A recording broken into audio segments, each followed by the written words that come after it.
Hey guys, Daniel here from Blade Productions. Today I've got a little bit of hassle on my own gate motor. It's a Centurion D.I.Y Evo motor, and I believe you guys will find it very interesting to see what the actual problem is on my gate. My gate is very slow, so let's have a look.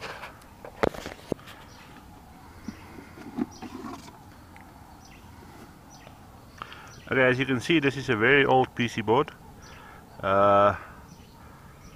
I like to utilize all the older motors at my own place, so if there's any problems and any trouble, I can basically run my specs on my own motors and get my own problem solved, and in that sense I can actually help you. Alright, let's start here. This will be a typical 16 amp fuse. This is your motor fuse, so that's on the back of your PC board right there. That's to drive your motor. So if your relay says click click click click click click click click, that fuse is mostly 90% of the time I can say that fuse is blown. Alright, that fuse there, that is your typical 3 amp fuse. That's the fuse that powers your whole PC board from your AC and your DC. Alright, and this little fuse here is only for your outputs on your light. So if you got pedestrian courtesy lights, that fuse is to drive that little relay there.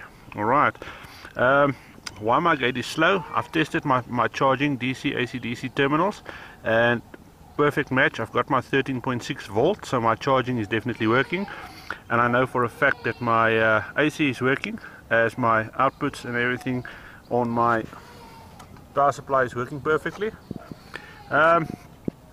So possible causes of the gate being slow can be my gate wheels. Right, there's my one wheel, there's my other wheel.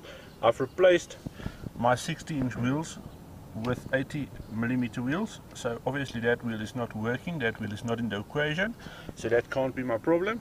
Can be my pinion, can be my gearbox. So let's physically open the gate and see what it does.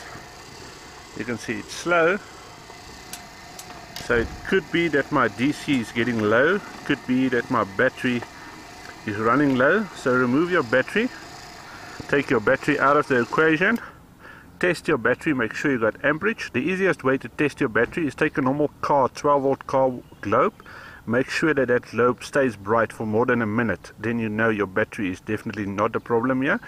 So remember to use that little battery there. Alright, what else can it possibly be? I know my DC is working, I know my AC is working. Definitely your battery. Just make sure you test your battery on that little equation there. And my gate is running, my gate is working on a daily basis, and I don't really have any troubles with it. The only possible cause, it can be my gearbox, it can be my armature, or it can be my battery. Most likely on your gate, as you are watching this video for more than 3 minutes, it's most likely your battery. That's why your gate only opens a little bit and stops, closes, or opens a little bit and stands right there waiting for you to actually get a technician out, pay 600 Rand for that technician, and he'll come and replace your battery for you. So hopefully you learned something from Blade Productions today. Thank you guys, and enjoy the rest of your YouTubing.